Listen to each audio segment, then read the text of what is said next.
Bienvenue sur DMG TV, les histoires mystiques. Tu es nouveau sur la page, n'oublie pas de t'abonner, de laisser un commentaire, de liker, de partager. Tu veux raconter une histoire, envoie ton histoire sur le numéro WhatsApp ou alors tu montes directement sur TikTok et tu nous raconter l'histoire et tu peux rapidement cliquer sur les deux amoureux là, le bleu et le rose là, invité. Tu vas monter ou alors tu cliques simplement sur ton écran, il y a quelque chose comme demande là. Ok, on va commencer. S'il vous plaît, quand vous montez raconter les histoires, soyez posés, retirez les écouteurs, éteignez la télévision. Ou bien retirez-vous s'il y a le monde dans la pièce, retirez-vous, allez raconter l'histoire. Parce qu'on est là pour vous écouter. Ceux qui sont en route, s'il vous plaît, arrivez à voir la maison. On n'y a pas le feu. Il n'y a pas le feu. Il ne faut pas aller raconter au milieu de la route. Pendant que tu es en train de raconter, l'autre dit donne-moi 3 pommes là-bas, donne-moi 50. Que mon frère. On ne veut pas stresser aujourd'hui là. Retirez les écouteurs avant de monter raconter. Et il faut aussi parler fort justement. Assurez-vous qu'il y a un bon volume. Merci beaucoup là-bas. Donc on va commencer. Allô? Bonsoir DMG. Bonsoir, comment ça va? Je vais bien et toi? Je vais très bien, merci. Bonsoir à tous ceux qui suivent le live ou bonjour selon votre fuseau horaire. Avant ma petite histoire, j'ai d'abord un petit témoignage pour encourager toutes les personnes qui racontent leur histoire, pour vous dire que vos histoires ne tombent pas dans des sols ou des oreilles arides.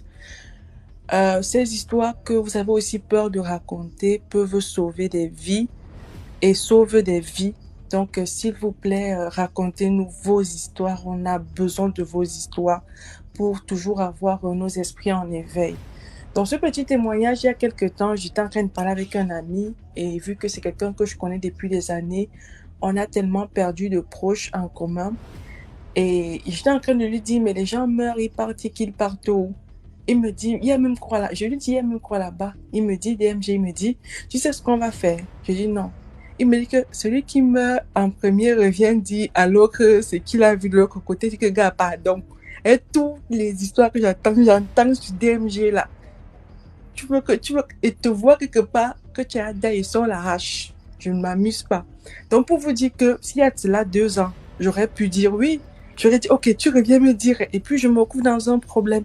Mais à force d'écouter vos histoires, à force vraiment, on se rend compte qu'on est plus vigilant. Donc, merci pour ces petites histoires-là qui nous gardent en éveil. Bon, ma petite histoire ce soir, c'est l'histoire d'une grande sœur.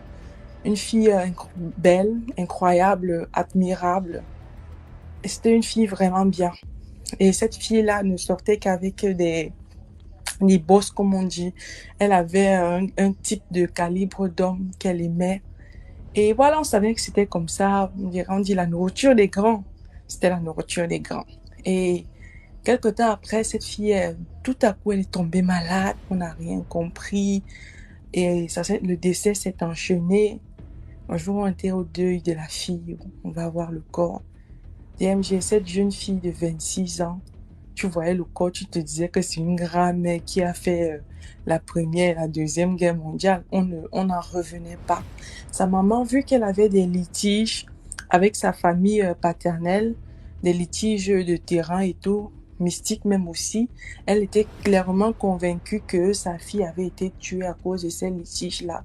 Mais le pasteur, au deuil de sa fille, a dit à sa mère, quelqu'un a vendu ta fille. Bon, comme ce sont des gens qui marchent un peu, elle est encore allée chez un féticheur. Le féticheur aussi a confirmé que oui, sa fille sortait avec un homme politique et c'est l'homme politique qui a fait avancer sa fille. Et c'est comme ça que la jeune fille a perdu la vie.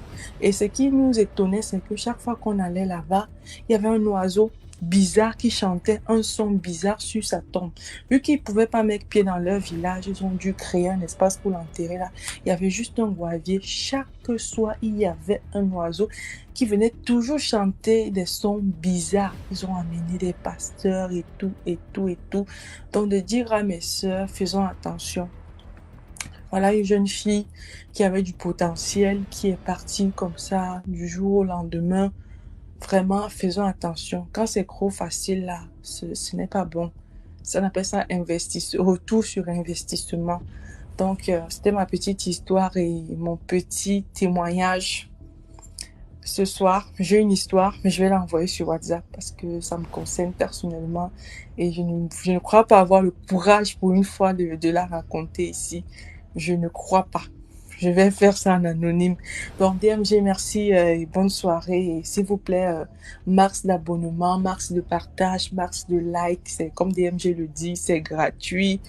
Et les Gabonais, là, laissez DMG. Parce qu'ils ont déjà dit que ta nationalité est après, qu'ils ont déjà tout, que tu partes seulement. Ils sont déjà prêts à t'accueillir. Donc, bonne soirée à tout le monde. Merci.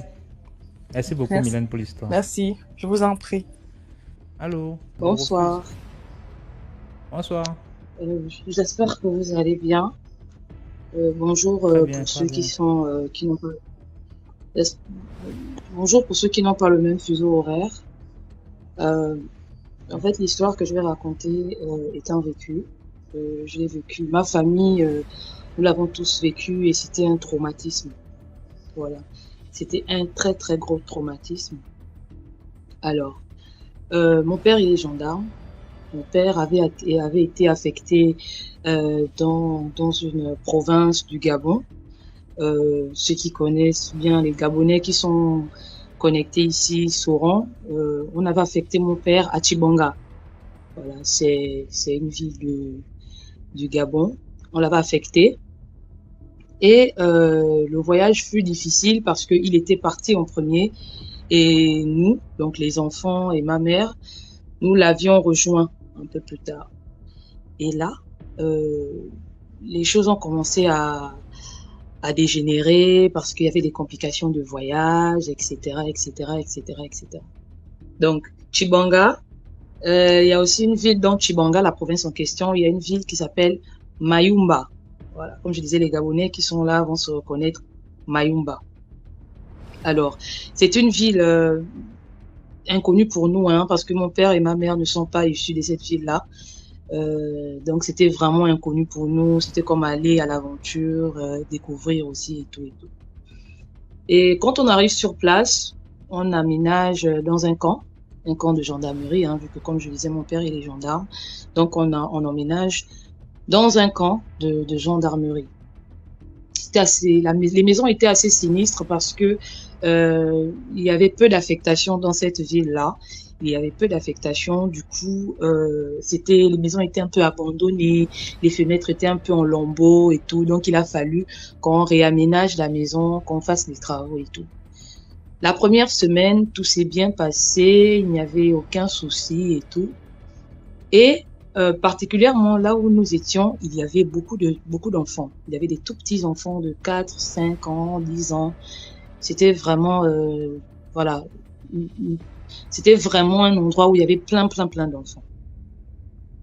Et comme mes parents y prient, mes parents sont chrétiens, ma mère avait souvent des visions. Elle avait des visions et elle disait que tous les enfants qui sont là ils vont en vampire, ils font de la sorcellerie. Au départ, nous, on était là, on disait, bah non, ce sont des petits enfants. Comment tous ces enfants-là vont faire la sorcellerie? Comment ça? C'est pas possible. Comment un enfant de 9 ans, 10 ans va vamper? Comment un enfant de 9 ans, 12 ans va vamper? C'est pas possible. Et ma mère passait pour une parano, hein, même aux yeux de mon père, qui est aussi chrétien. Ou même nous, les enfants, on la voyait comme parano. On disait, non, maman, tu peux pas dire ça. Tu peux pas dire que les enfants vampent. Et un jour, aux environs de minuit, 1h, je m'en vais me soulager, comme les toilettes et les douches étaient à l'extérieur de la maison. Je sors pour aller me soulager, et là, je vois un petit garçon debout, en train de me regarder pisser. J'ai crié, au nom de Jésus, le feu! J'ai commencé à crier, au nom de Jésus, le feu, fire! Le petit a fui. Un tout petit garçon avec un slip sale, déchiré, avec les trous. J'étais là, je tremblotais. Quand je suis rentrée dans la maison, j'ai alerté les parents. J'ai dit à ma mère, oui, maman, en effet, les enfants d'ici sont dangereux et tout. Et c'était comme ça. Les événements se répétaient. Les enfants venaient souvent guetter. C'est-à-dire, vous êtes en train de dormir, puisque comme je disais, la maison était un peu en lambeaux, un peu abandonnée, donc les fenêtres étaient un peu cassées. On pouvait voir à travers la maison. Donc, souvent, les 1h, 2h du matin, on voyait des gens qui nous regardent dormir. C'est-à-dire, tu te réveilles au matin ou tu te réveilles au milieu de la nuit pour aller pisser et tu vois des yeux qui te regardent. En fait, ça devenait très, très effrayant. Et un jour comme ça, il y a une dame, une Congolaise, puisque le Mayumba n'est pas très éloigné du Congo, hein. On peut y accéder en bateau, on passe par une autre ville qui s'appelle Ndindi. Comme je disais, beaucoup de Gabonais vont reconnaître ça. Et une dame, une Congolaise, qui venait au camp, a interpellé ma mère. Et il s'avère que cette femme était tradipraticienne, donc elle pouvait avoir des visions, elle avait des visions et tout et tout. Et ma mère, c'est une femme sociable qui va en contact avec les autres et tout et tout. Et la dame en question a commencé à consulter ma mère comme ça. Vous êtes là debout, elle arrête ma mère, elle dit bonjour madame, excusez-moi, mais vous êtes dans une maison hantée. Vous vivez dans une maison hantée. Tous les petits enfants que vous voyez au milieu de la nuit, ce sont des enfants qui sont morts et il y a d'autres qui sont vivants. Et tous les petits enfants qui habitent ici vampent. Même leur mère vampe. C'est-à-dire c'est la mère qui a introduit les enfants dans la sorcellerie. Elle a fait manger aux enfants la chair humaine. Vous auriez dû, avant d'arriver dans cette maison, vous auriez dû prier, vous auriez dû sanctifier la maison, vous auriez dû verser du sel partout. Même si la maison est ouverte, il y a des gens qui dorment dans des maisons inachevées, hein, avec des tôles comme fenêtres, comme portes. Il y a des gens qui dorment dans des maisons inachevées, mais ils se sentent en sécurité. Mais chez nous, on se sentait en sécurité, mais on n'a pas sanctifié la maison comme la dame a dit. Donc elle disait que les enfants, tous les enfants, même le bébé qui rampait, le bébé de 6 mois vampait déjà. Le bébé de 6 mois, le bébé de 8 mois, le bébé de 1 an, l'enfant de 12 ans, l'enfant de 7 ans. C'était déjà la sorcellerie. Et donc, qu'est-ce qui s'est passé? La dame a appelé ma mère, elle a dit à ma mère que, qu'est-ce que tu vas faire? Tu vas sanctifier la maison. Tu vas nettoyer la maison parce que les enfants faisaient même qu'ils hantaient. Ils prenaient mes petits frères, comme je suis l'aîné de ma famille. Ils prenaient mes petits frères, ils prenaient mes petites sœurs. Ils les emmenaient jouer, ils leur faisaient manger des choses. Et même la tradipraticienne avait dit que ces enfants-là font manger des choses à tes enfants.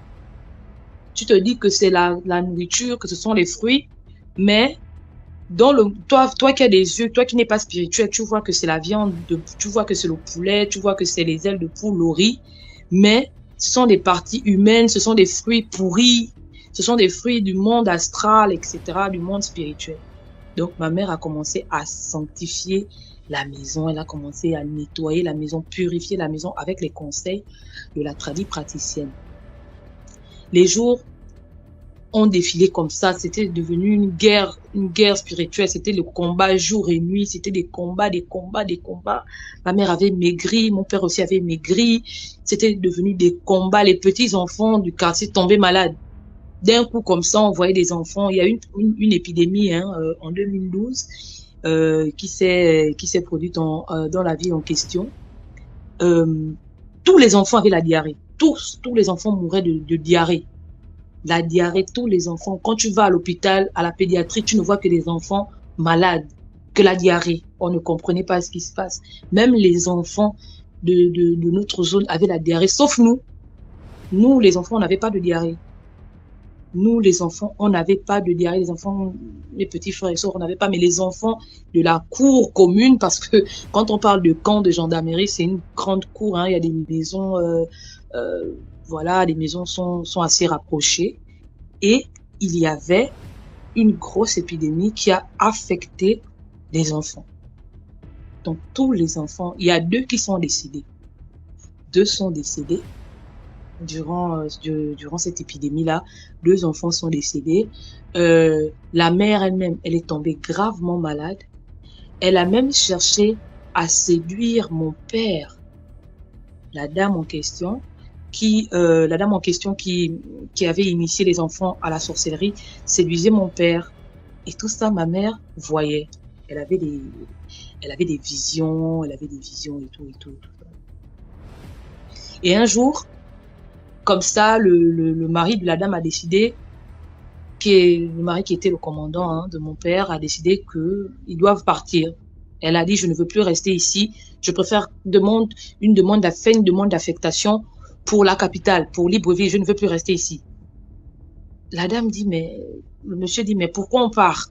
On part pourquoi? Elle dit, non, moi, je ne veux plus rester ici. Les enfants tombent malades en désordre. Je ne reconnais plus la ville. Je ne me sens plus bien ici, là. Je veux qu'on parte à Libreville. Je veux qu'on parte peu importe, mais je veux qu'on quitte d'ici. Le monsieur a dit, mais ça ne se passe pas comme ça. C'est l'État qui décide de m'envoyer. Je ne peux pas faire une demande d'affectation comme ça. Il faut d'abord que je termine le séjour, que j'arrive à échéance. Elle a dit, bad. Soit c'est ça, soit toi et moi on se sépare. Je ne veux plus rester ici. Je ne veux plus rester ici, là. Pas plus de 2 mois après les deux premiers qui sont décédés. Un autre est décédé. De la diarrhée en question. Donc ça s'enchaînait comme ça. Une fois, il y a une chose qui est arrivée, une chose très, très surprenante. Ça nous avait même réveillé. Une fois, ma mère se levait pour aller se soulager et elle a vu la mère des enfants guetter à la fenêtre. La mère elle-même, vu que, après on se dit plus que c'est elle qui envoyait les enfants. Les enfants ne venaient plus. La mère elle-même, elle est venue maintenant guetter. Elle venait maintenant guetter à la fenêtre. Mais elle ne venait pas chez nous, les enfants. Elle partait guetter mes parents, comment ils dorment. C'est-à-dire, je ne sais pas si comment tu te sens, en fait. C'est-à-dire, tu dors, tu te lèves pour aller te soulager. Et là, tu vois 2 yeux qui te regardent. Une personne te regarde, tu dis, mais quitte là, qu'est-ce que tu fais là? La personne ne bouge pas. Tu lances même le caillou, la personne ne bouge pas. La personne ne bouge pas. Tu as peur, tu dis, mais mon Dieu, qu'est-ce qui se passe? Pourquoi tu m'épies? Et la dame et ma mère ont eu une conversation durant la nuit. Ma mère lui dit, mais qu'est-ce que je t'ai fait? Pourquoi tu m'épies? Pourquoi tu me suivais? Pourquoi tu me harcèles? Pourquoi vous me harcelez, tes enfants et toi? La dame dit, parce que je ne t'aime pas. Et ma mère dit, mais tu ne m'aimes pas, toi et moi on se connaît où? On ne s'est jamais vu. Je n'étais jamais fréquentée dans la vie. Toi, puisque la dame était Vili, c'est une ethnie de mon pays, ma mère éléphant. La dame lui dit, ma mère lui dit, mais toi tu es Vili, moi je suis Fan. Comment tu dis que tu ne m'aimes pas? On n'est pas pareil, on n'est pas de la même ville, on ne s'est jamais fréquenté avant. La dame dit, je ne t'aime pas. Je ne t'aime pas, c'est tout. Je n'aime pas ce que tu dégages, je n'aime pas te voir. Quand je te vois, j'ai envie de te tuer. Je rappelle que cette conversation s'était passée à 3 heures du matin. 3 heures du matin. 3 heures du matin. La dame dit, mais je ne t'aime pas. Peu importe, je m'en fous. Même si je ne t'aime pas. Je ne veux pas te voir, je n'aime pas te sentir. Tu es comme les ordures. Quand je te vois, tu es comme la poubelle. Je ne veux pas te sentir à côté de moi. Je ne veux pas. Ma mère lui a dit, mais tu vas devoir me supporter. Soit c'est toi qui pars, soit c'est moi qui pars, mais je ne bougerai pas. Ma mère a dit, mais donc ça va être un combat. Parce que toi, tu veux m'anéantir. Ça fait déjà 3 enfants que tu perds. Tu perds 3 enfants en 1 année. Tu as cherché à anéantir mes enfants, mais ce sont les tiens qui vont finir. Et ça va finir, toi-même, tu vas finir par y laisser ta peau. Donc, ça a été un combat pendant des mois. Ça a été un combat. La dame venait chaque soir. Elle venait guetter aux fenêtres. C'est à ce moment-là que les parents ont commencé à faire les travaux. Ils ont commencé à aménager la maison, refaire la peinture, replacer les fenêtres, vraiment aménager la maison, reconstruire même la maison. Et pourtant, c'est une maison qu'on te donne lorsque tu es affecté. C'est une maison qu'on te donne lorsque tu es affecté. Mais les parents ont décidé de faire des travaux pour cette maison-là. C'était devenu horrible. C'était devenu horrible. Et un jour, le commandant a fait une demande d'affectation. Le commandant a fait une demande d'affectation pour Libreville. Donc, ils ont été affectés à Libreville et nous sommes restés. Nous sommes restés. Et cette histoire, aujourd'hui, quand je la raconte, ça me fait... À l'époque, j'étais naïve, j'étais encore toute petite, je comprenais pas, mais je voyais déjà un peu le sens de la situation. Je voyais déjà un peu le sens de la situation Comment se fait-il que tu vas détester quelqu'un que tu ne connais même pas, tout simplement parce que ce qu'il dégage ne te plaît pas, alors que vous ne vous êtes jamais vu, vous ne vous êtes jamais parlé. Et pourtant, nous sommes dans le même camp, le camp de gendarmerie, mais on ne s'est jamais dit bonjour, mais tu me détestes. Les premiers jours où je suis arrivée, tu as commencé à me harceler en envoyant tes enfants m'espionner. Les enfants étaient considérés comme les caméras. C'est que les enfants voient, la mère voit ça, même si elle n'est pas avec, même si elle n'est pas sur place avec, même si elle n'est pas sur place avec les enfants. Donc, les yeux des enfants, c'est les mêmes yeux de la mère. Donc, les yeux des enfants, ce sont les caméras. Et cette histoire, lorsque mon père a fini son affectation, cette histoire nous a appris que lorsqu'on arrive dans une maison, il est important de vraiment sanctifier la maison. Les maisons sont comme un corps. La maison est comme un corps. Lorsqu'une maison n'est pas entretenue, il y a des entités qui vont s'inviter toutes seules. Par exemple, j'aurais appris aussi à travers ça que les toiles d'araignée gardent les énergies. Souvent, dans votre maison, de temps en temps, nettoyez la maison, enlevez les toiles d'araignée, la poussière, réaménagez avec le peu de moyens que vous avez, mais faites en sorte que la maison soit toujours propre et soignée. C'était ça, en fait, que je voulais dire ce soir. Vraiment, prenez soin de vous, nettoyez la maison. Lorsque vous aménagez quelque part, sanctifiez la maison, priez. Et merci encore pour l'écoute et l'attention. Merci beaucoup pour l'histoire. Voilà. Dans les commentaires. Bonsoir. Oui, bonsoir. Comment ça va? Oui, ça va bien, merci. Alors, tout à l'heure, j'ai lancé, mais j'avais eu un appel, donc j'ai pas pu parler. Après, ça a coupé et tout. Donc, mon histoire que je vais raconter, je vais vite aller. Donc, moi, j'ai une cousine à moi, ma cousine directe, donc l'enfant de ma tante. Elle habite dans une ville de Congo-Brazzaville, à Pointe-Noire. Donc, on a souvent l'habitude de lui dire arrête les amitiés bêtes, parce que moi, personnellement, je ne suis pas quelqu'un d'amis, quoi, en fait. Je préfère être seule, je m'ennuie chez moi, je dors, parce que j'ai rencontré des trucs pas bien qui m'a vraiment éduquée, que je n'aimerais pas évoquer ici. Peut-être que je vais prendre votre numéro et le mettre en anonymat. Expliquer mon histoire à moi personnelle. Maintenant, concernant ma cousine, elle a des amitiés pas bien. Donc, chaque fois, je lui dis, mais il faut arrêter les amitiés du genre, vous sortez. Il n'y a pas de lendemain, en fait, l'amitié, c'est juste sortir, en fait. C'est pas top. Donc, à un moment, elle ne me parlait plus pour ça. Elle disait peut-être que j'étais jalouse d'elle, de son étoile ou bien de sa chance et tout. Tandis que c'est pas le cas, en fait. Je voulais peut-être trop la protéger et elle voulait pas de ça. Donc, au fur et à mesure, elle s'est liée d'amitié avec une fille qui avait beaucoup d'argent. Du genre, la fille, c'est elle toutefois, c'est elle qui invitait à la piscine, dans les hôtels ou bien dans des restaurants chics et tout. Maintenant, une fois, elles vont à la piscine. Très souvent, quand elle partait à la piscine, elle ne se lavait pas. Elle laissait les autres se laver. Elle payait la consommation et tout, mais elle ne se lavait pas. Maintenant, ce jour, les autres ont tellement insisté. Non, il faut que tu te laves et tout. Elle a dit, bon, d'accord, c'est bon, on va s'échanger. Elle est partie s'échanger. Ça s'est passé juste la semaine passée. Donc, elles sont rentrées dans la chambre pour s'échanger et pour se laver. Mais vu qu'elles étaient à 3 ou 4 comme ça, et ma cousine aussi, elle était parmi elles, la fille se déshabille. Donc, sous son nombril, là, il y avait des chics et tout. Et la fille dit que non. Vu que vous avez vu mon secret, vous ne pouvez pas me laisser comme ça. Vous avez tellement insisté. Donc, je vous ai fait confiance pour me déshabiller devant vous. Et vous allez être gagnante, en fait. Je vous invite à, comment je veux dire, à laisser les chics, je ne sais pas comment on appelle ça, voilà.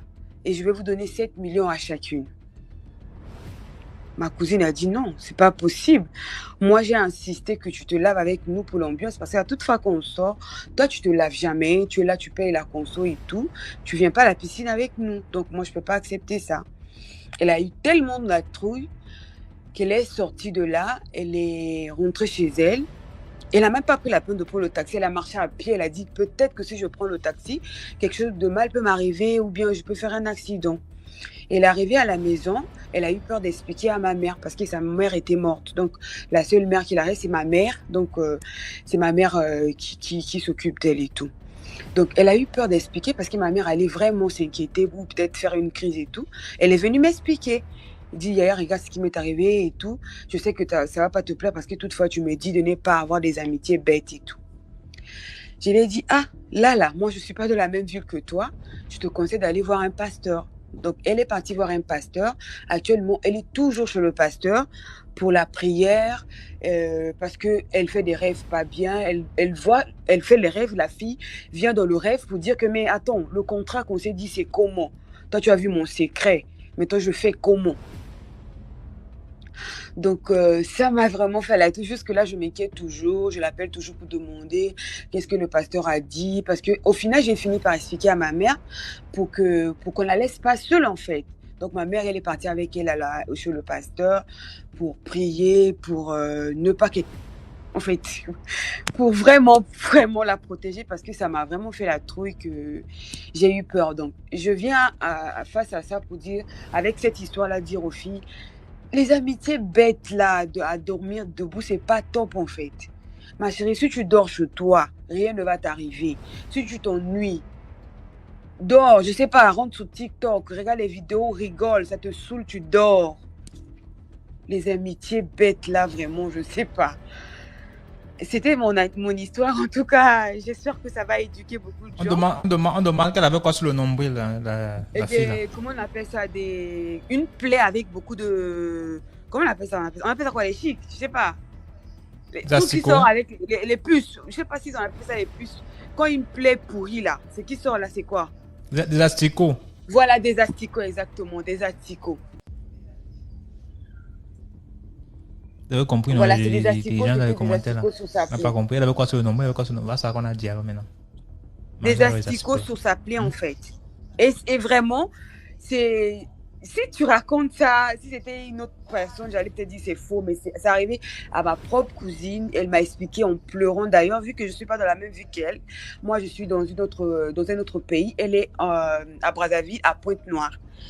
Donc là, ça fait peut-être 3 à 4 jours qu'elle dort chez le pasteur et tout, avec ma mère qui y va tout le temps et tout pour des prières, des lavages et tout. Parce que quand elle dort, elle va se réveiller au milieu de la nuit en criant que la fille, je la vois dans mes rêves. Elle vient me dire, mais c'est comment je t'ai montré mon secret et je ne peux pas te laisser comme ça. Donc, voilà, j'aimerais vraiment dire aux filles, d'éviter des amitiés bêtes, des amitiés à dormir debout, des filles, d'arrêter de complexer en fait. Parce que si je comprends bien ce qui l'a amené à être collée à cette fille, c'est le complexe. Parce que la fille l'invite tout le temps, la fille est bien, ses parents ont l'argent et tout. Bon, elle mène une vie de luxe, tandis que ce n'est pas ce qu'elle a. Donc, c'est la fin de mon histoire. Et je Merci vous laisse. beaucoup pour l'histoire. Bisous à vous. Merci beaucoup, au revoir. Bonsoir, Jojo Kif. Bonsoir la communauté. C'est encore juste pour raconter une autre histoire, comme d'habitude. Mais cette histoire, c'est une histoire que j'ai vécue avec mon grand frère ici au Cameroun, plus précisément à Neubel, dans une église. Comme on dit souvent, les gens qui se sont souvent au premier banc à l'église ne sont pas ceux qui viennent prier Dieu. C'est ceux qui viennent demander des excuses par rapport à ce qu'ils ont fait à la veille pour continuer à faire. Il y avait qu'un prêtre. Normalement, à l'église catholique, on n'a pas fait des autistes. Mais le prêtre, c'est un nouveau prêtre qu'on l'a juste affecté. Il a vu comment la situation allait dans la ville de Neubel. Il a donc décidé de changer cela, faire des exorcismes. Chaque vendredi soir, il exorcisait, il délivrait les personnes, il dirigeait les démons sur toute personne. Chaque fois. Mais maintenant, avec un certain temps, il y avait 2 gros hiboux qui venaient chaque dimanche de l'église s'accrocher en haut de la chaise du prêtre. Donc, on peut dire la chaise du prêtre ici au milieu, on peut dire dans une salle, la chaise du prêtre est au bout, et maintenant au-dessus, loin en haut, dans les églises catholiques, comment c'est toujours bien grand, et en haut là, loin, donc, au plafond, il y avait 2 gros hiboux qui restaient toujours là-bas. Chaque fois qu'il faisait la prière, il faisait la messe du dimanche, il disait, vous les hiboux qui sont en haut là, je fais que vous avertir, quand je vais décider sur vous, vous allez arrêter de venir ici. Je ne fais que vous prévenir. Chaque fois, il délivrait les démons. Chaque vendredi et dimanche, il faisait la messe. Chaque fois, un jour, là, on décide que, ok, quand je parle, c'est comme si vous ne me suivez pas. Le vendredi qu'il les osait, il a dit, ce dimanche-ci, je vais vous faire voir ce que vous n'avez pas encore vu. Au Zibou, là. Il est donc sorti. Le dimanche, il est venu avec une arme à feu, une arme de chasse. Ils sont venus demander à ceux qui font on s'appelle comment là? Les gens qui secouent la cendre dans les trucs de l'église. Les enfants de cœur se mettent, on a fait la prière, on a fermé totalement la salle le dimanche là. On a fermé totalement la salle. Et mon frère était parmi les enfants de cœur. Quand à l'église catholique, quand vous quittez là où il y a là où le prêtre est avec les curés et les enfants de cœur, il y a un petit couloir qui passe directement dans la salle des prêtres. Après la salle des prêtres, il y a un autre couloir pour sortir. Et, sauf les enfants de cœur qui pouvaient y entrer à l'intérieur. Nous, donc ceux qui viennent servir l'église, qui viennent faire l'église, ne pouvaient pas y entrer. Il y avait une seule porte de sortie. Il a donc fermé toutes les portes. Il a dit qu'aujourd'hui, on va faire une prière intense. Que ces zibos qui sont là, ils verront ce qu'ils veulent voir. C'est de là donc maintenant que le prêtre a demandé aux enfants de cœur de faire passer la fumée autour, de mettre l'encens autour dans toute la salle. Ils ont fait. Et dès que la salle étouffait l'encens, donc tu vois la fumée s'est étouffée, il a pris le même encens, il a mis dans l'arme, il a tiré 2 fois. Bang, ça a repris le soleil. Il y avait 2 types de bibou bleu en blanc et bibou en noir. Il a tiré la première fois, ça a pris le bleu en blanc, c'est une femme, elle est tombée. Les bouts en noir commençaient à tourner. Et en haut, dans les églises catholiques, en haut, là, il y a un peu les petits trous. Donc, les bouts pouvaient sortir, mais jusqu'à là, les bouts pouvaient montrer la tête. Les bouts a tourné. Il ne voulait pas sortir. Le prêtre a donc tiré la deuxième fois et ça a pris le bout qui était en haut. Quand ça rentre compte, on a fait la prière. Le lendemain du jour, ce sont les anciens de l'église, une maman et un papa qui sont morts. Les anciens de l'église, donc ceux qui sont chaque jour encore de prier là, de lire, surtout ceux qui lisent la liturgique, ceux qui lisent la Bible à l'église, ce sont les mamans là. La maman qui était la tête de la chorale et le papa était l'ancien de la liturgie. Les deux sont morts. Après cela, maintenant, donc, ils ont voulu attaquer spirituellement le prêtre. Chaque nuit, le prêtre ne dormait pas, il bagarrait chaque nuit. Le prêtre avait complètement fondu.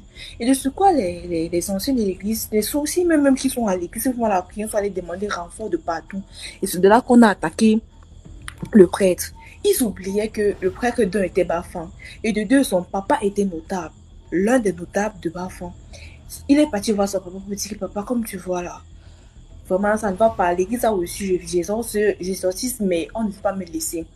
Le papa dit, ok, mon fils, rentre, tu dois là, je viens. Je te fais comprendre que toutes les 9 têtes des notables du chef de Bafan est venu faire l'église ce jour-là.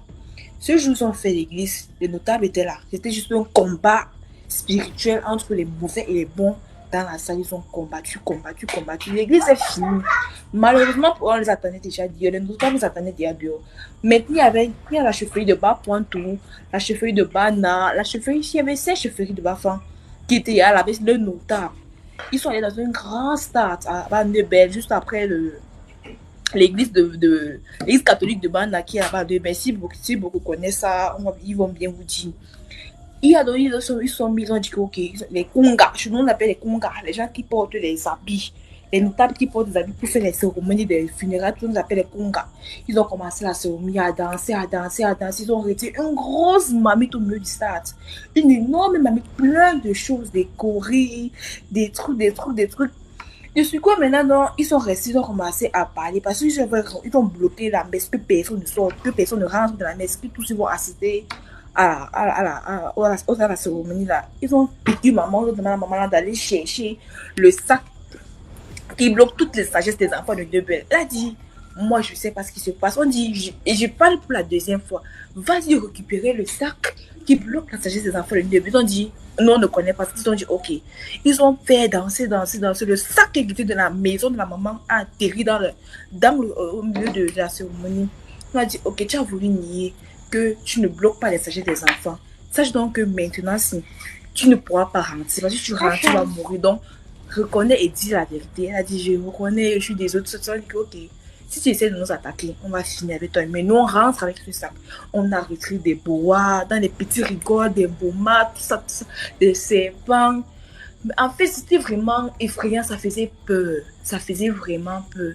De ce quoi maintenant, après ça, après la fête, on a vraiment délivré beaucoup de personnes, sauvé beaucoup de personnes, mais le chef du quartier a refusé qu'on entre dans les maisons pour retirer les serpents. Ils ont carrément refusé qu'ils ne veulent pas ça, qu'ils laissent comme ceci. Que ce qu'ils ont fait, c'était assis. Quand ils sont partis, après, on a fait. Les prêtres de l'église ont demandé on affecte le prêtre ailleurs. C'est comme ça qu'il est parti. Mais vraiment, ce que je veux vraiment vous faire comprendre, c'est que ceux qui sont à l'église au premier banc là, c'est pas ceux qui viennent prier. Ils savent ce qu'ils viennent faire. Ils viennent souvent demander des excuses par rapport à ce qu'ils ont fait à la veille. Parce qu'ils savent. Est-ce qu'ils marient, ils prient pour partir encore refaire la même chose? La même chose. Je fais un coco ça. Ok. Merci beaucoup pour l'histoire. Je fais quand même un joyeux anniversaire à Lima parce que je vais rediffuser le truc sur YouTube. Donc forcément, elle va voir. C'est comment? Bonsoir, Brilova. Bonsoir, DMG. Comment ça va? Ça va bien et toi? Oui, je vais bien. J'attendais que tu me fasses monter. Comme c'était pas le cas, je voulais manger rapidement. Mais bon, écoute, je suis là, on va parler. D'accord. Oh, vraiment. Bonsoir la famille DMG. J'espère que vous portez très bien. Moi, je vais bien.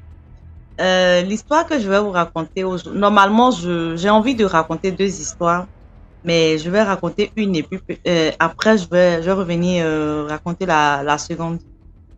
Bien. Il s'est trouvé que quand j'ai aménagé avec mon mari, quand on a aménagé ensemble, lui, il allait travailler dans un village, une petite ville voisine. Et moi, je restais seule à la maison. Donc, la première nuit, vraiment, c'était un peu difficile. Parce que le monsieur qui occupait la maison, c'était un ami à moi, mais qui avait perdu sa femme dans la maison. Et me voilà en train de passer ma première nuit. Il s'est trouvé que j'ai commencé à faire un rêve. Et dans le rêve, je voyais une dame, une femme en train de s'agripper sur les murs de la chambre pour essayer de sortir de la chambre. Et elle n'arrivait pas à ouvrir la porte. Elle s'agrippait jusqu'à... Lorsque sa main devait toucher le poignet de la porte, je me réveillais. Ça, c'était la première nuit. La seconde nuit, c'était pareil. Et la troisième nuit, il s'est trouvé que la dame s'est agrippée. En fait, on sentait quelqu'un qui souffrait. Elle avait des problèmes à respirer et tout. Donc, elle a pu ouvrir la porte et elle est sortie de la chambre. Et quand elle est sortie, moi, je me suis réveillée. Et franchement, je n'arrivais pas à comprendre. Ça, c'est quoi ça? Ça, c'est quel genre de rêve? 3 fois de suite. Et j'en ai en parlé à une amie. Elle m'a dit, mais ça doit être un message. Donc, il faut essayer de parler avec le monsieur. Vu que tu le connais, parle avec lui. Je lui ai dit, ok. Donc, j'appelle le monsieur. Je lui demande, vraiment, écoute, j'ai fait des rêves un peu bizarres, mais de quoi est-ce que ta femme est morte exactement? Donc, le monsieur qui m'explique que une nuit, ils étaient en train de dormir et sa femme a commencé à avoir des problèmes respiratoires. Et le temps de l'envoyer à l'hôpital, elle est décédée. Donc, je lui ai dit, ok, bon, voilà les rêves que j'ai faits. Il m'a dit, que vraiment, il me demande de prier parce que la femme était très attachée aussi à la maison et tout ça. Donc, voilà ma petite histoire. Et vraiment, elle est sortie. Hein. Après, je ne l'ai plus revue. Hein. C'était la dernière fois que je la voyais quand elle quittait la chambre. C'était la dernière fois que je la voyais. Donc, merci et puis à tout à l'heure. Merci. Merci beaucoup, Brilova. Pas de quoi. Que de tels pays sont cachés. Il y avait quelqu'un là-bas qui tuait les gens. C'est ça, je veux parler de ça. Si ça me permet. Ok. Le français aussi, c'est problème pour moi. Ok, allez-y alors. En fait, le pays Saint-Cassé là, c'est mon ville naturelle. Actuellement, je vis à Turquie, Istanbul. Le monsieur, donc, il parlait que c'est héritage de l'argent qu'il a fait. Au fait, le monsieur, c'était un assassinat. Il tuait les... enlevait le sang, humain et vanne. Mais à travers, avec pouvoir aussi. Il ne fait pas ça pour rien. Il a un pouvoir, s'il tue la personne et que vous avez suspecté, vous avez senti, ça vous fait, ah, si c'est comme ça, si c'est pas comme ça. Il aimait prendre les filles prostituées là, ceux qui font la vie là. Il va venir lui prendre. Ses camarades vont lui voir. Il va partir avec lui à la maison. Après tout, vous ne voyez plus la fille. Mais tous ses effets sont là. Si vous êtes parti maintenant, en lui demandant que bon, c'était un prostitué. Lui, il a sorti avec lui. Lui, il a remis son argent. Elle a parti. Donc, ne me demandez plus d'après ça. Donc, l'affaire est finie comme ça. Dans notre pays là, c'est ma ville naturelle. J'ai né là-bas, grandi là-bas. Même mes parents sont là-bas actuellement. Moi-même, ma propre maison, c'est à 50 là-bas. C'est frontière avec le Togo, Burkina, Ghana.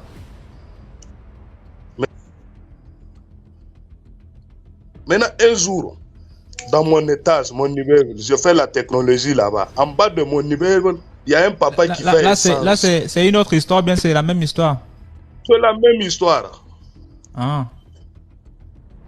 En bas de mon étage là, il y a une papa qui fait essence de l'argent. On l'appelle Baba Boukari. Il a paix à son âme. Lui avec son fils. Maintenant, le gars qui tuait les gens là, je vais lui dire X. Je vais l'appeler X. Sinon, son vrai nom même est là, mais il est mort. On l'appelle Minero. Lui venait là-bas, c'est l'enfant de papa là. Baba Boukari là, c'est son enfant. L'enfant s'appelle Ousmane. Lui-même est mort aussi. C'était comme un ami. Il amenait l'argent du Ghana. Il peut amener 200 millions, 100 millions lui donner. S'il a fait essence, il va venir prendre le CFA. Moi, je suis sur l'étage, je les regarde en bas. Ils étaient des amis comme amis. Un jour, il a venu que lui veut faire essence, l'assassinat. L'assassin là, celui qui tuait les gens là, il s'appelle Minuro. Qu'il va changer l'argent. Le somme qu'il a dit là, c'est trop. Que mais allons à la maison. Ousmane, tu vas changer l'argent là pour moi. C'est là-bas le papa l'a dit non. Comment le somme montant c'est beaucoup. Allons ensemble nous deux. Avec toi, ça fait 3 personnes. C'est en ce moment il a pris le papa là avec son enfant. C'était un matin à 9h. Il a parti avec eux. C'est fini comme ça. Jusqu'à midi, on ne les voit pas. 13h, on ne les voit pas. 14h, on ne les voit pas. Ça, tout le monde qui sont là-bas, il fait essence que mais l'affaire n'est pas claire. Depuis matin, voilà jusqu'à la femme a envoyé l'enfant dans des poupoutes, on ne voit pas le papa et son fils. C'est là-bas maintenant, on dit d'aller chez Minero, que c'était là-bas, il a parti.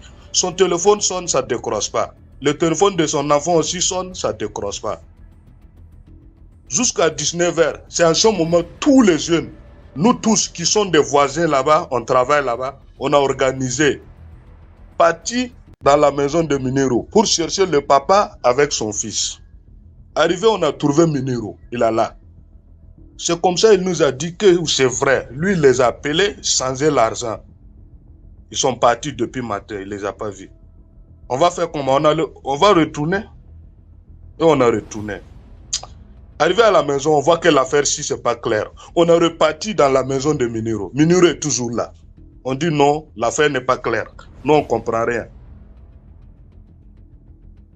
C'est comme ça, il nous a dit encore que sa maison, personne ne rentre pas.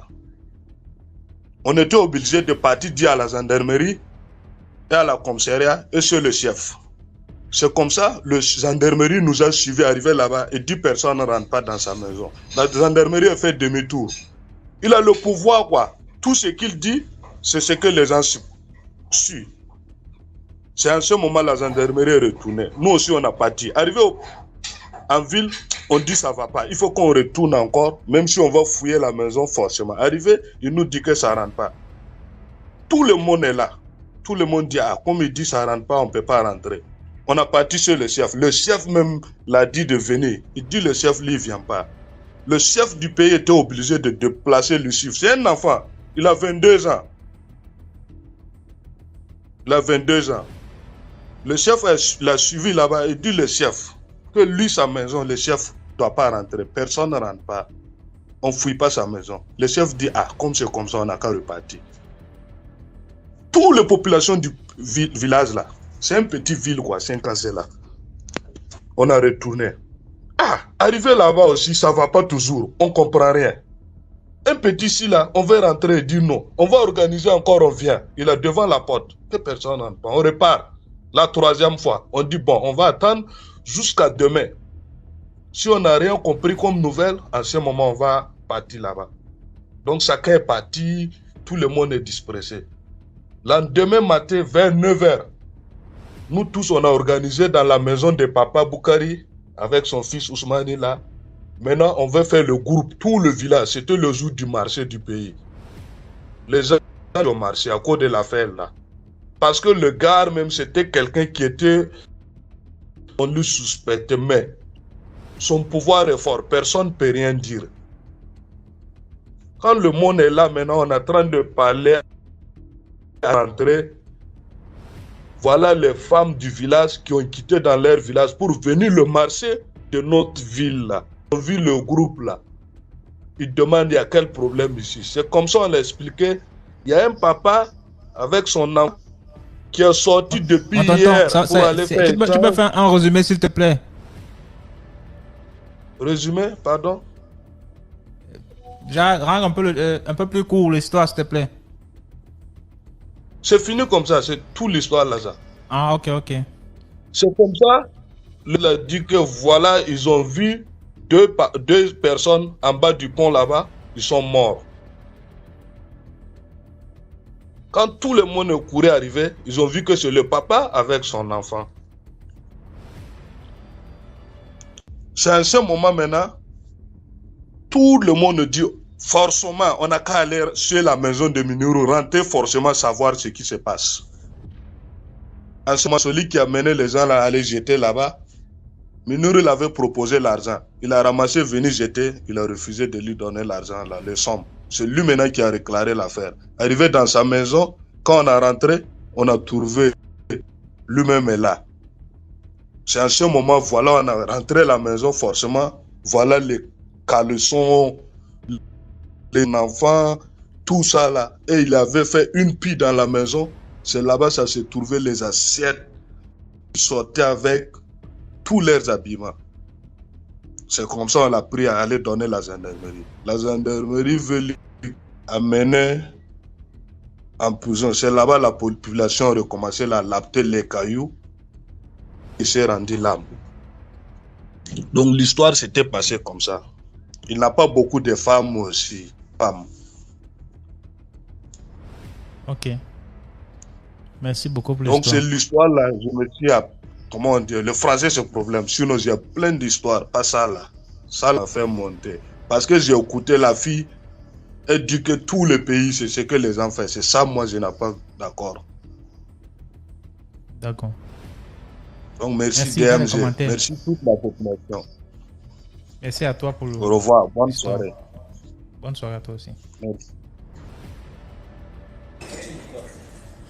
Bonsoir, merci. Bonsoir DMG, Bonsoir. comment tu vas? Je vais très bien, merci. Et toi? Ça va, ça va. Bon, moi je vais raconter une histoire que mon oncle a vécue. Bon, mon oncle, c'est un homme qui gérait un CKDO ici au Gabon. Donc, il gérait un CKDO et donc, du coup, à chaque fois qu'il faisait les comptes le soir, déjà, je veux rappeler que la dame qui était là était tombée malade parce qu'elle ne pouvait plus. À chaque fois, l'argent disparaissait. Donc, quand mon oncle a succédé, elle a dit à mon oncle que vraiment, il faut beaucoup prier. Il faut beaucoup prier. Le poste là, il faut beaucoup prier. Mon oncle ne comprenait pas que, mais moi je prie. C'est comme ça la dame est partie. Et mon oncle là, donc, 2 mois, 3 mois, mon oncle remarque que l'argent disparaissait. Il dit, ah, la boîte là, il n'y a que moi qui a la clé. Quelle est la personne qui peut voler l'argent? On regarde les caméras, il n'y a rien. Il commence, il s'inquiète. On voit que l'oncle maigrit, mais attends, tonton, il y a quoi? Il y a non, là, c'est des petits trucs. On se disait que bon, ça va passer. On voit, il ne fait que sécher. Comme ça qu'un jour, il demande à ma tante, est-ce que où tu vas à l'église là-bas, il n'y a pas un prêtre exorciste parce que je vis quelque chose qui n'est pas normal. Ma tante dit, il y a quoi? Il dit, mais voilà, à chaque fois que je fais les comptes, l'argent disparaît toujours. Et dans le sac à dos, il n'y a que moi qui ai la clé du coffre, de la petite boîte là. Je ne comprends pas. C'est comme ça qu'elle dit, bon, il y a un prêtre exorciste, je vais te prendre un rendez-vous. Ok. Une semaine, ma tante lui dit que bon, tu as rendez-vous avec lui, tel jour, le matin, il va te rencontrer. C'est comme ça que quand il part, il explique ça au prêtre exorciste. Le prêtre exorciste lui dit que, ah, papa, normalement, mon oncle voulait que le prêtre exorciste aille bénir, aille asperger son bureau de l'eau bénite, des trucs comme ça. Donc, le prêtre a dit non, ça va être suspect. Je te donne un travail de 9 jours que tu vas respecter. Tu te lèves à 3 heures du matin, 3 heures ou 4 heures. Si tu es trop en retard, 5 heures. Tu fais ces prières-là pendant 9 jours. On dit ok. Premier jour, il commence. Il fait les prières. Il dort. Il rêve, le propriétaire du terrain. Parce qu'au Gabon, ici, quand tu veux faire un bail, tu vois le propriétaire, vous signez un bail. Donc, ça veut dire que par mois, vous lui versez une somme d'argent jusqu'à ce que le bail termine. Il voit le propriétaire du terrain là, qui ont payé même le loyer, qui se transforme en serpent pour venir avaler l'argent dans le sac à dos et repartir. Donc, c'était lui qui faisait ça. Mon homme dit non, j'ai rêvé. Deuxième jour, il va au travail et il a remarqué que le propriétaire était maintenant fréquent dans le magasin. Oh mon fils, comment tu vas et tout, ça va, hein, et tout. Il peut se mettre dans un coin là, il observe et tout ça. On dit, on a continué à faire la prière. Au bout du 8e jour, le propriétaire est tombé malade. Gravement malade, les rumeurs. Oh, monsieur tel est malade. Oh, il est malade. Mon grand-père, c'est moi, dans mon cas, que tu n'as encore rien vu. Il a terminé le travail. Quand il repart voir le prêtre exorciste, ils ont fini de faire la prière et tout, boucler le travail. DMG, le gars est mort. Le papa est mort. Mort. On a seulement entendu qu'il est mort. Après, notre monde nous a raconté ça. Il dit que me voilà.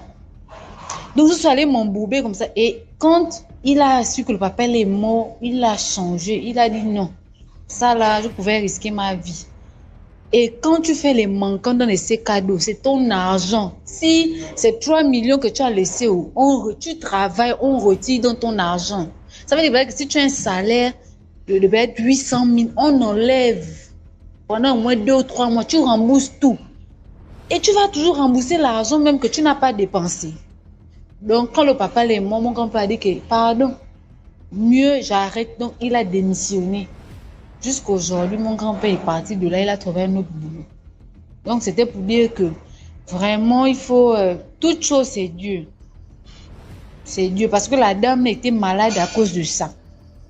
Donc, DMG, c'était ça mon histoire. Merci beaucoup. Merci pour toi, pour l'histoire. Mais s'il te plaît, la prochaine fois, essaye d'être dans une pièce où il n'y a pas trop de bruit derrière. D'accord. Voilà, dans les commentaires. Dans les commentaires. Bonsoir, Kumba. Combattez, combattez, il n'y a pas.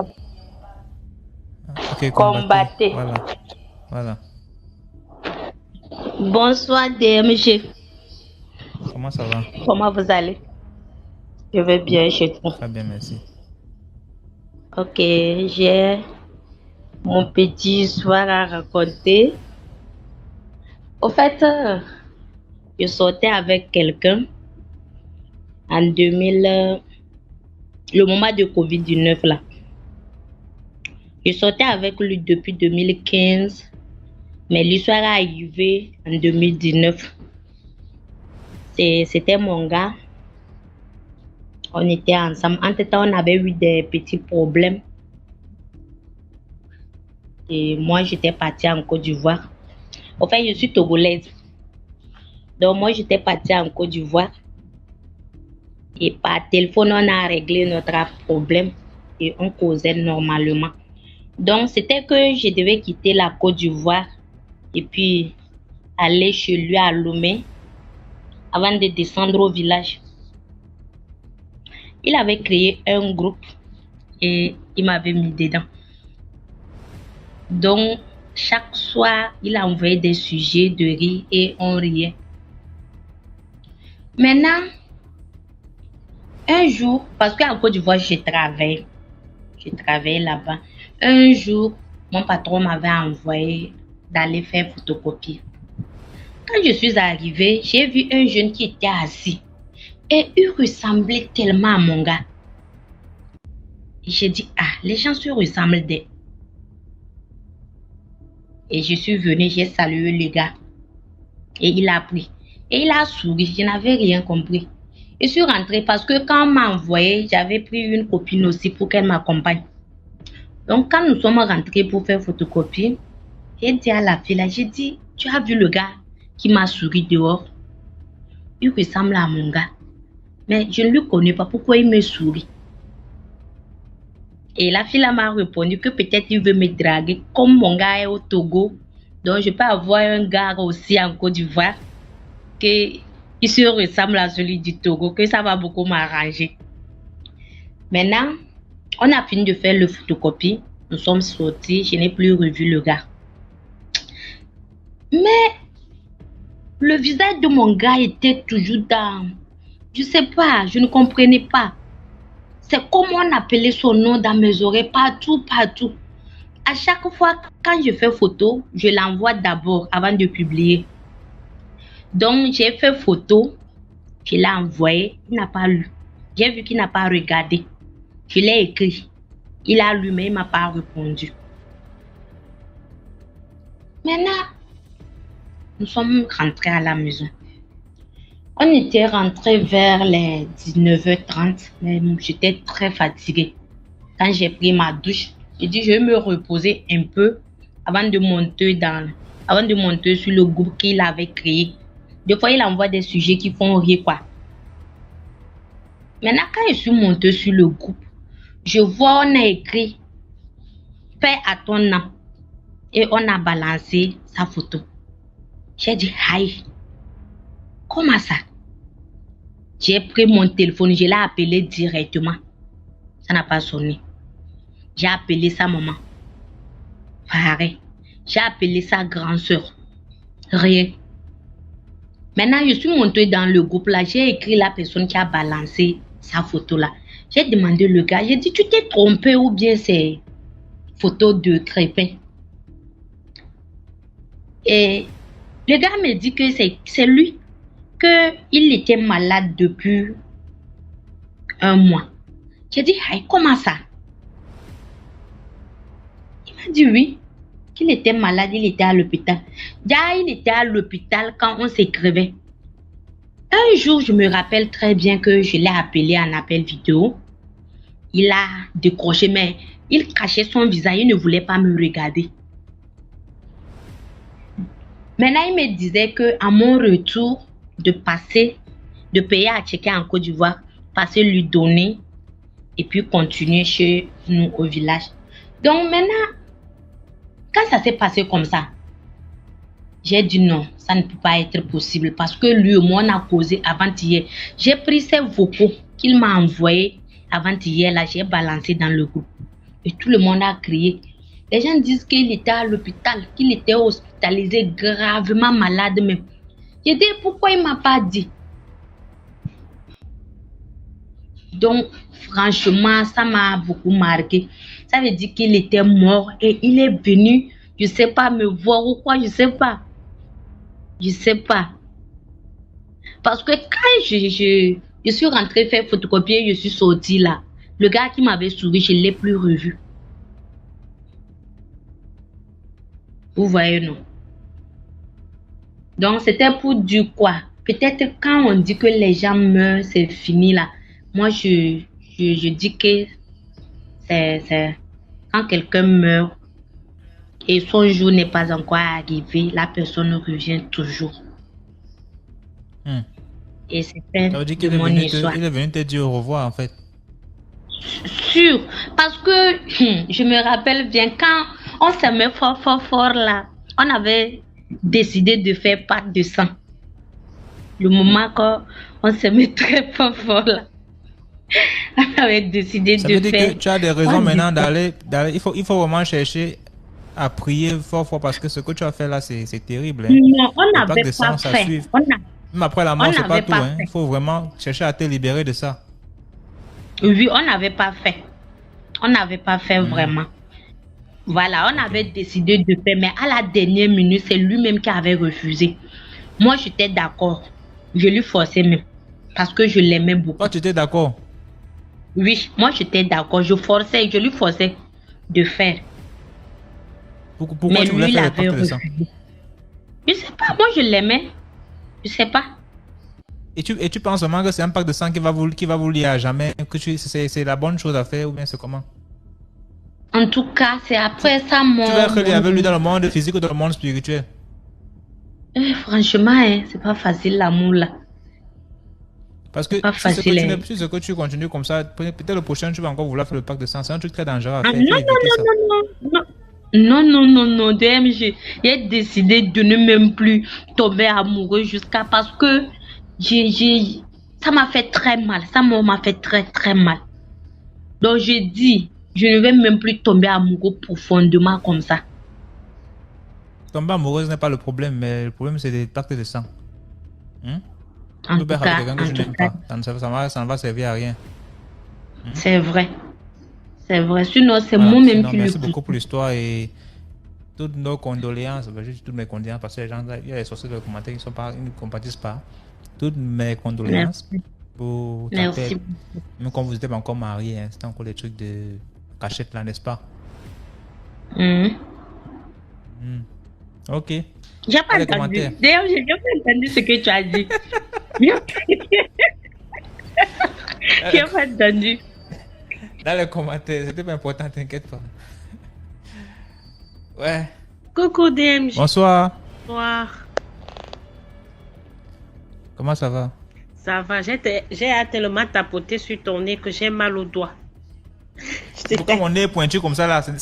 Normalement, le nez des gens qui sont en Afrique, c'est papier. Pour moi, vous êtes appelé que c'est ancré comme ça. Comment? Je t'assure. Oh, merci de me faire monter, vraiment merci beaucoup. Moi, je viens pour raconter une histoire qui s'est passée dans notre grande famille il y a de cela des années. Il y a une de mes cousines qui est tombée enceinte. Déjà, je vais rappeler que bon, c'était son deuxième enfant en fait, parce qu'elle avait déjà une fille. Et là, elle tombe enceinte. Bon, elle va jusqu'au bout de sa grossesse, normalement, naturellement. Et puis, du coup, un matin, on se rend compte que la go n'est plus enceinte, quoi. Puis, bon, elle avait pris une technique de... Quand elle s'assoit, d'habitude, elle met ce qu'on appelle chez nous, au Cameroun, des cabas. Elle met un cabas et quand elle s'assoit, elle plie, elle fait rentrer un pied à l'intérieur pour faire croire qu'elle était encore enceinte, quoi. Bon, et puis un jour, donc, il y a sa petite soeur qui appelle sa maman et qui lui dit, maman, est-ce que tu sais que là, ma grande soeur, elle n'est plus enceinte? Sa maman dit, mais pourquoi? Elle dit, moi, je vois plus son ventre la nuit qu'on dort. Je vois plus rien.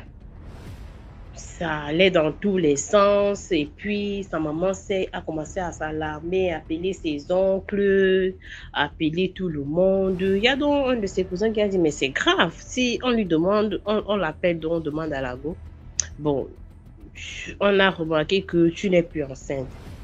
Elle est où? Elle est passée où ta grossesse? S'il n'y a plus de grossesse, l'enfant, il est où l'enfant? Elle est là, comme inoptisée, elle dit rien. Et puis bon, sa maman dit, bon, ça c'est très grave, il faut qu'on l'amène, on appelle la gendarmerie. Et là, on amène la gendarmerie, il y a le commandant qui arrive chez nous au village. Il y a des gens qui courent partout. Et le commandant arrive, donc le commandant prend la fille. Il y a ma cousine là. Le commandant lui demande, mais tu as accouché, il est où ton enfant? Elle dit, je l'ai tué. WC. Tout naturellement, comme ça, elle répond. Elle dit, je l'ai tué. C'est pas possible. Le commandant est traumatisé. Le commandant dit, bon, tu l'as tué, tu l'as jeté où? Il est où l'enfant? Tu as fait comment de l'enfant? Tu as couché quand? Tu as couché, tu étais avec qui et tout? Elle est déjà couchée toute seule. Et j'ai emballé le bébé dans un pagne et j'ai pris une pierre que j'ai frappée sur sa tête et je l'ai jetée dans les WC derrière. Et c'est scandaleux ça. Le commandant lui dit, est-ce que tu es sûr de retrouver où tu as jeté l'enfant si tu me dis la vérité? Vraiment, parce que là, moi, je vais t'amener au commissariat, moi, je vais t'enfermer. Elle dit oui. Elle répond tout naturellement. Hein. Elle est zen. Elle dit oui. Ok, comme d'habitude, vous voyez dans nos villages là, il y a un quartier, bon, chaque famille a des toilettes du village là qu'on fait toujours derrière des maisons. Et chez eux, de leur côté, ils avaient déjà ils ont fait des toilettes et là, ça s'est rempli. Bon, ils disent que ça s'est rempli. Après, donc derrière, ils ont fermé le côté là. Derrière, de l'autre côté, ils ont creusé d'autres toilettes pour pouvoir les utiliser en fait. Dans le côté qui était donc fermé, la fille dit, elle montre au commandant que c'est là qu'elle a jeté le bébé. Merde. Tout le monde se dit, mais elle n'est pas sérieuse. Et elle était vraiment sérieuse. Le commandant dit, oui, est-ce que tu penses que si je fouille là, j'emmène mes éléments, on fouille là, on va retrouver ce bébé? Elle dit oui, je l'ai jeté, ça fait 2 jours. Le commandant dit, ok. Il appelle ses éléments. Les gars ont fouillé le WC. Ils ont cassé tout. Ils ont fouillé. Oh mon Dieu, c'est-à-dire, moi, je parle de ça, mais j'ai encore la chair de poule. Ils ont retiré le bébé. Mais un beau garçon. Oh Seigneur. Ils ont sorti le bébé de là. Il était beau. Il était brun. Il était gros. Le commandant lui dit, mais est-ce que tu es sûr que tu as couché toute seule? Elle dit oui, j'ai accouché toute seule. On a posé le bébé là, on a versé de l'eau. Le bébé était rempli d'asticots. Vous savez, quand on sort un bébé des WC, c'est un bébé, un nouveau-né, tout nouveau-né déjà mort quoi. Il était là, on a sorti le bébé, on a versé de l'eau, on lui a demandé de s'asseoir devant son bébé et de regarder ce qu'elle a fait en fait. Elle était là assise, elle n'avait pas de remords. Quand tu la regardais, elle ne regrettait rien. Hein. Elle était assise, elle regardait son bébé. Et puis c'est parti, on l'a amenée au commissariat. C'est donc une de ses tantes qui dit, mais est-ce que vous êtes sûr que elle est vraiment elle-même? C'est comme si elle n'est pas elle-même, parce que quelqu'un qui est normal ne peut pas dire qu'elle a accouché toute seule. Elle a pris le bébé qu'elle a emballé dans un pagne. Elle a tapé la pierre sur la tête du bébé et elle l'a jeté dans un WC. Pourquoi elle n'a pas jeté le bébé de l'autre côté? Elle a choisi plutôt le côté qui était fermé. Non, c'est parce que le côté là, les gens n'y vont plus là-bas. C'est pour cela qu'elle a jeté le bébé de ce côté. Attends, Dina, moi je ne pense pas que cette histoire-là est simple. On l'amène en cellule. Ma cousine là, reste là-bas. Ça fait peut-être 2 mois. Un jour donc, là-bas en cellule, les dames avec qui elle était remarquent qu'elle commence à s'affoler, quoi. Comme si elle demande que mon bébé est où, je cherche mon bébé, mais j'étais enceinte, où il est passé mon bébé? Elle commence à pleurer dans tous les sens. Sa maman, on a fait donc, il y avait les procès et tout ça là, les blablabla. On l'a fait sortir parce qu'on a remarqué que c'était pas quelque chose qui était simple, c'était déjà mystique, quoi. On l'a fait sortir de là. Elle a sorti, sa maman est partie la récupérer, on l'a amenée chez un pasteur. Quand elle arrive chez le pasteur lui demande que, mais tu dis que on a dit que tu étais enceinte, tu as dit que tu avais tué ton bébé. Elle dit non, comment je peux faire du mal à mon bébé alors que j'avais déjà une fille? Comment je peux garder une grossesse jusqu'à 9 mois et après me débarrasser de cet enfant-là? Ça, c'est pas possible, c'est pas moi, j'ai pas fait ça. Le pasteur dit bon, ok, ça c'est quelque chose qu'on va essayer de voir. Bon, on va faire des prières et voir s'il y a quelque chose derrière. Là, le pasteur commence à lui faire des prières, on verse de l'eau bénie sur elle, on verse de l'huile, on verse des trucs. Et là, c'est plus elle qui parle, c'est sa cousine qui prend le dessus. Il y a une de ses cousines avec qui elle était proche. Elle est là-bas, elle vivait avec elle là-bas au village. Apparemment, elle, quand son papa est décédé, son papa lui a laissé un serpent. Le serpent devait boire du sang frais. C'est-à-dire, il fallait qu'elle cherche du sang frais. C'est pas elle ne pouvait pas prendre un enfant de 2 ans, 3 ans. Non, non, non. Le nouveau-né frais. Parce que le serpent prenait soit des œufs, soit du sang frais. Et elle a dit que tellement l'enfant avait déjà, le serpent avait déjà pris des œufs que le serpent demandait déjà du sang frais. Donc son papa a décidé, son papa lui a laissé comme héritage un serpent.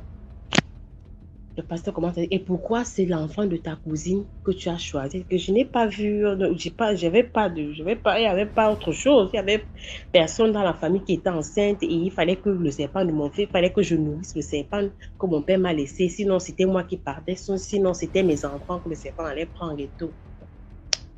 C'est là où ma cousine, elle était dépassée et quand sa maman demande donc à sa cousine qui possédait sa fille là, qui a tué son enfant, que pourquoi tu me fais ça?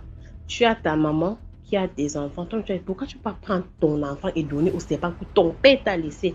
Elle dit que ça ne se fait pas, je ne peux pas donner mon sang au serpent de mon père. Il faut que je prenne ailleurs pour nourrir le serpent de mon père. Ha!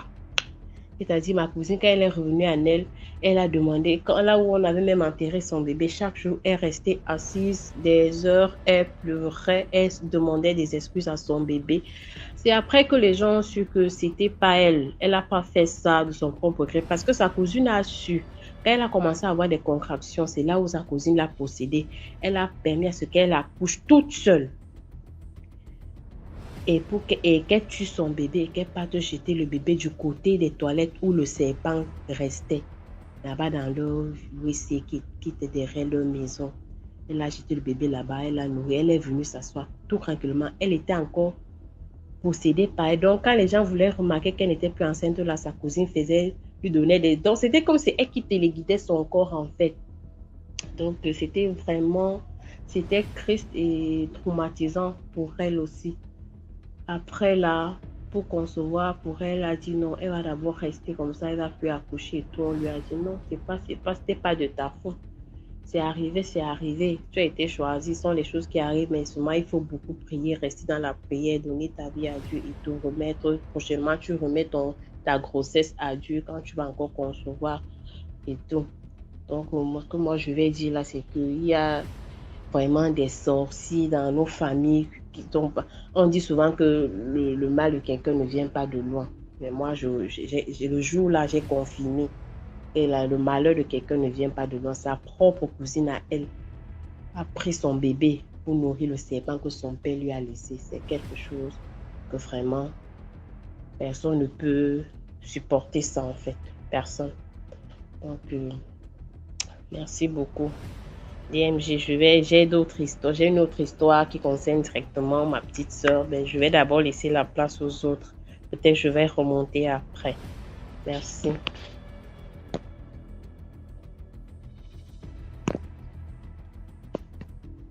Ok, merci beaucoup pour l'histoire.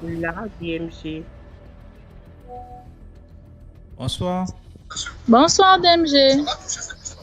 Comment ça va? Ça va et toi? Ça va bien. Ah ok, moi j'appelle depuis le Gabon. Et j'aime bien quand vraiment Madame Linda raconte ses histoires vraiment. Et vraiment, elle est beaucoup appréciée ici. Moi, je l'apprécie beaucoup. Ce soir, j'ai deux histoires à raconter, si tu me permets. Voilà, la première histoire, moi-même, je l'ai vécue, en fait. Vraiment, c'est pour interpeller aussi mes sœurs. Interpeller mes sœurs pour dire que vraiment, tout ce qui brille n'est pas or aussi. Quand j'étais au lycée... j'avais rencontré quelqu'un, monsieur, et du coup il était vraiment sympa et tout. Il faisait des courses. Déjà la première fois que lui et moi on s'est rencontrés, il m'a fait des courses au moins plus de 100 000 et tout. Vraiment, je sais pas, il était tranquille, il pouvait m'acheter un téléphone par jour. Vraiment, il était bien. Parfois, je partais avec mes copines. Il pouvait donner à mes copines parfois à chacune l'argent de poche. Vraiment, c'était compliqué. Il était vraiment bien et tout. Et moi aussi, vu que j'étais au lycée, donc je me doutais de rien et tout. Si je raconte cette histoire, vraiment, c'est pour dire aux gens d'être sympas vraiment dans leur entourage. Parce que l'entourage sauve. L'entourage sauve. Du coup, le monsieur, il m'invitait tout le temps, on partait, il m'invitait, on partait, il m'invitait. Et j'avais déjà confiance. J'avais déjà en fait confiance. Mais un jour, il a garé son véhicule. Et quand il a garé son véhicule, il venait me chercher en fait. Donc, quand il a garé le véhicule, j'avais faim. Et comme la voiture était vite fumée et tout, donc il y avait une maman qui vendait le pain et tout. J'ai dit non, je voulais manger. Il m'a dit, il n'y a pas de souci. Donc, on a tourné et tout. Quand on tourne, je suis descendue du véhicule. Quand je descends du véhicule, vu que je n'avais pas pris l'argent, donc quand il descend la vitre, la maman a pu voir son visage. Donc, j'ai pris l'argent. Et quand je suis allée payer le pain, la maman me fait savoir si je connaissais vraiment la personne avec qui j'étais.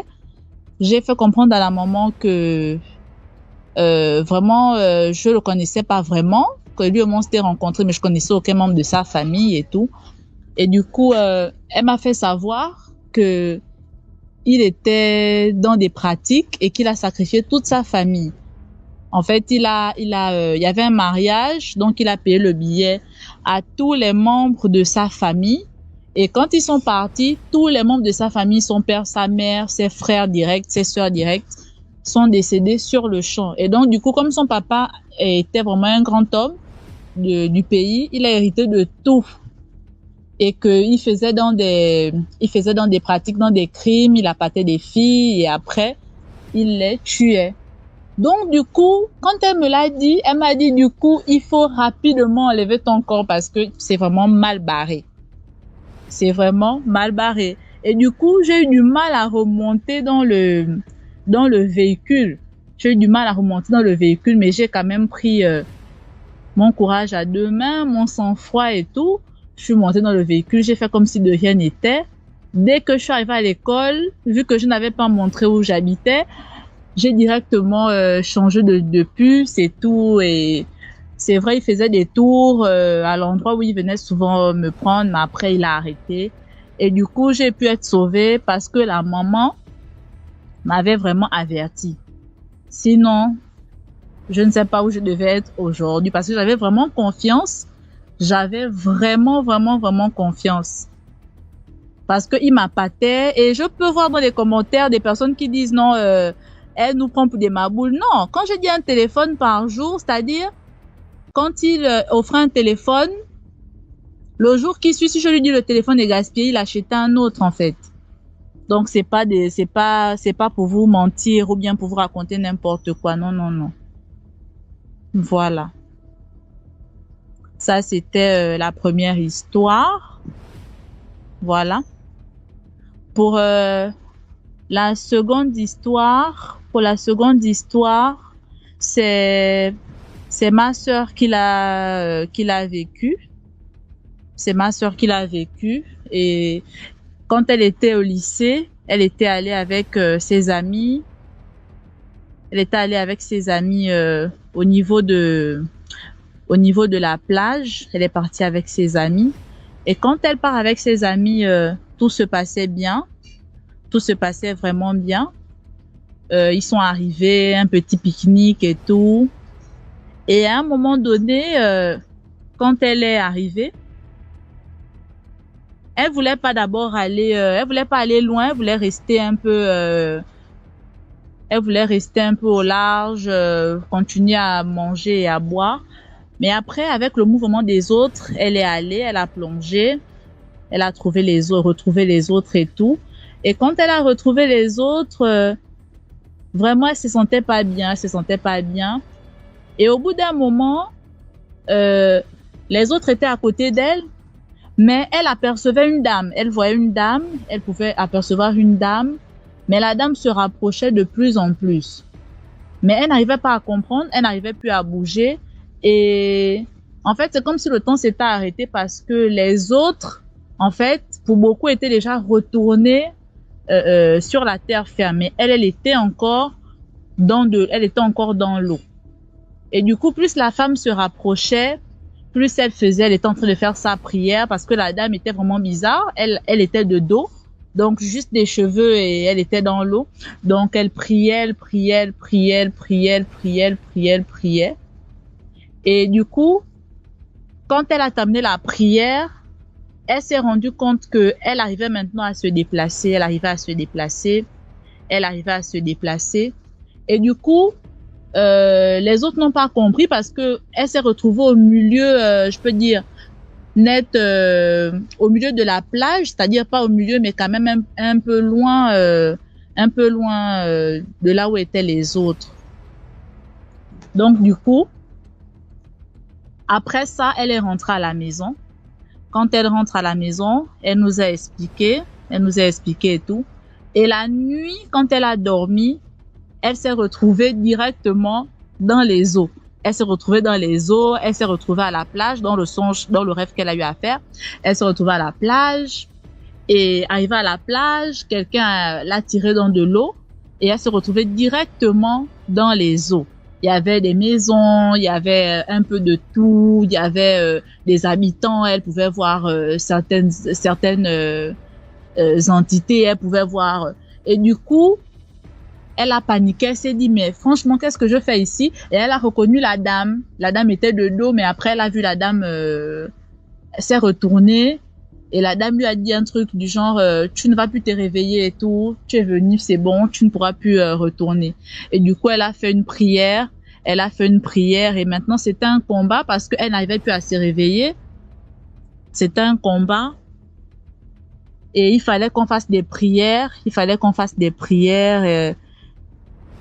Et gloire à Dieu, elle a pu se réveiller. Mais en se réveillant, elle a eu une forte fièvre. Elle a fait de fortes fièvres.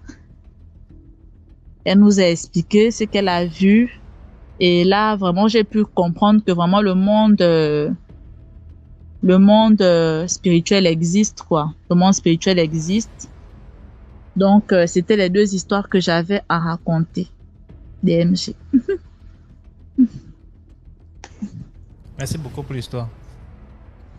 De rien. Bonsoir, Philande. Bonsoir. Bonsoir, DMG. C'est comment? Bonsoir, comment ça va? Bonsoir à tous.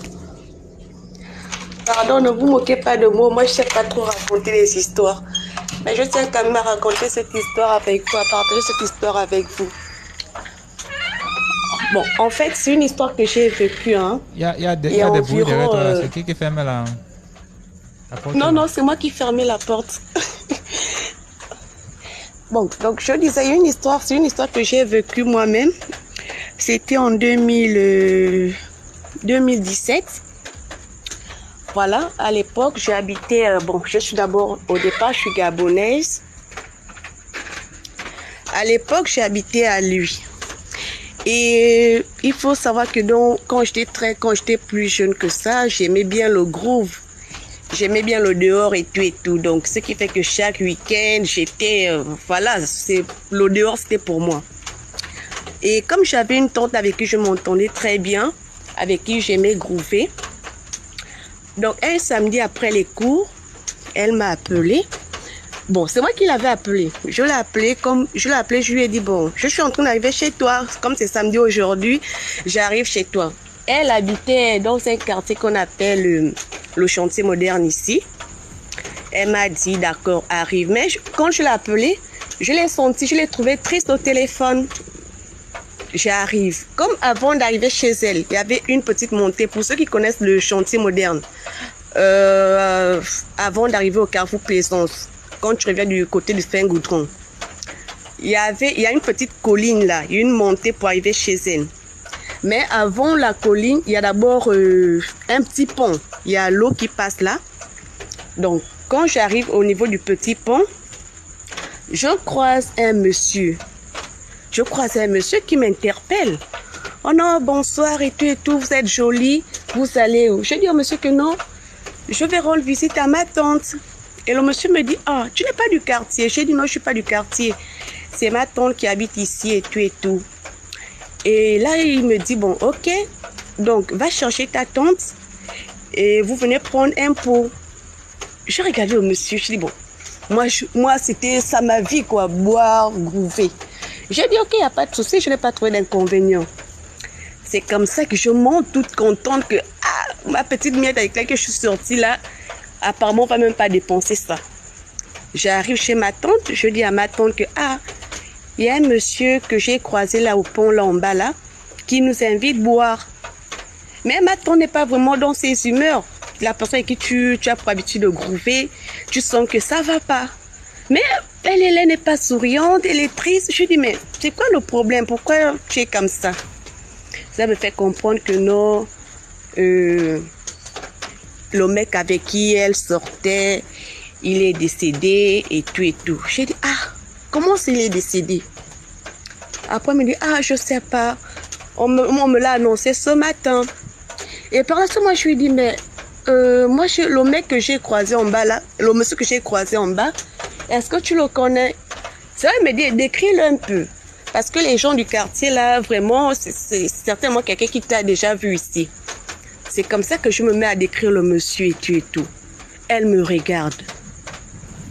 Je lui dis, mais pourquoi tu me regardes? Bon, je vais donner le monsieur, je vais donner le nom de Crépin. Un nom comme ça. Je dis, oui, le monsieur m'a dit qu'il s'appelle Crépin.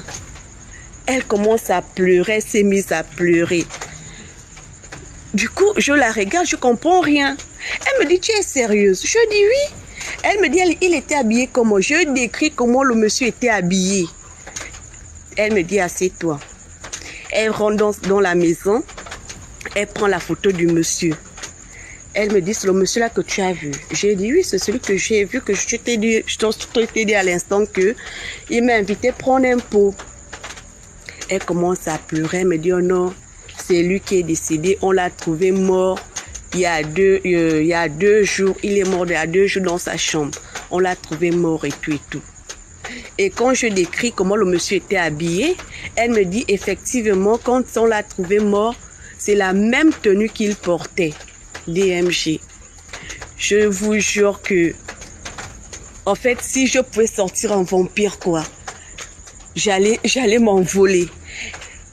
Elle me dit, non, c'est la même tenue que le monsieur portait quand on l'a trouvé mort. Mais sauf qu'on l'avait retrouvé mort le jour-là, mais il était déjà, ça fait déjà 2 jours qu'il était décédé. C'est comme ça que une tante est venue. La tante là m'a dit, non, tu sais, quand tu commences à faire des trucs, quand tu commences à voir des gens qui sont déjà partis comme ça, certainement c'était un message qui voulait te passer et tout. Comme tu l'avais jamais vu, bon, je sais pas, tu as peut-être bien fait de ne pas partir ou tu as mal fait de ne pas partir. J'ai dit pardon, j'ai très bien fait de ne pas partir parce que je sais pas ce qui devait m'arriver là-bas.